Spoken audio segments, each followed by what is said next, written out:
if you don't think about what you're doing, you're trapped in the way that you've always thought and therefore done. So I've been invited to talk about organizations and their management as complex social processes of relating between people, rather than thinking of an organization as something that's being moved around. So the focus of attention is on what we're actually doing at work every day in relation to each other, how we are co-creating what happens to us. Now, a consequence of thinking about organizations in this complex, interactive kind of way is that you become aware that you need to think in terms of paradoxes, which is not all that usual in organization and management discussions. And a paradox is the existence at the same time of two opposed ideas or forces. Now, the first paradox that characterizes this theory is the paradox of predictability and unpredictability. So that what you experience in what we experience in our interaction with each other is that it's not entirely unpredictable, nor is it entirely predictable. And in fact, these two cannot be separated from each other.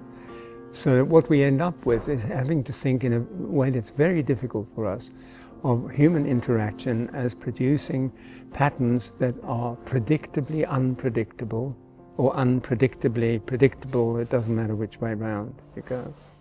And there are other paradoxes as well. So central to our way of trying to understand what actually goes on in organizations is the question of power relations between us.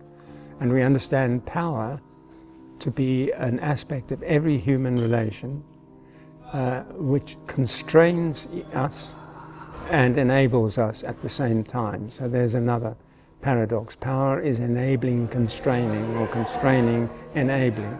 We're not free to do just what we want because we depend on other people, we need to stay in relationship, and therefore we have to take account of the needs of the other, otherwise we'll be excluded. And we know that from very early in childhood.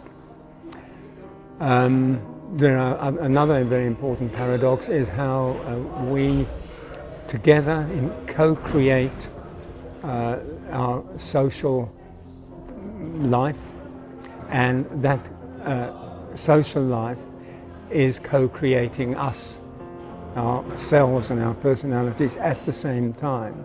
So it's a paradox of the individual and the group, the one and the many, and you can't separate them. So if you start thinking about life in organizations in this much more paradoxical way, it becomes necessary to think about how these play out in real life interaction between us. And this is where our emphasis on taking experience seriously comes in. So by taking experience seriously, we mean discussing with each other what we're actually doing and feeling in our organizational life and what kind of consequences this is having. So it would mean paying attention to power, to the way we converse with each other, to the ideologies that govern our behavior. So that's what paying attention to your experience means. Now, why is this important? It's important because if you don't think about what you're doing, you're trapped in the way that you've always thought and therefore done. And even if it's not working, you just find yourself, your only option is to do more of it harder and make things even worse. So it is absolutely vital to stop and reflect upon why we're doing things the way we're doing and what the consequences of that are and what alternatives we might begin to develop together without knowing whether they're going to produce something we like or we don't like. So what we have to do is just to carry on dealing with whatever it is we're co-creating. So it's an idea where you don't create something and that's it. You create something and it gives rise to its own issues and problems and good aspects, and life involves carrying on dealing with all that.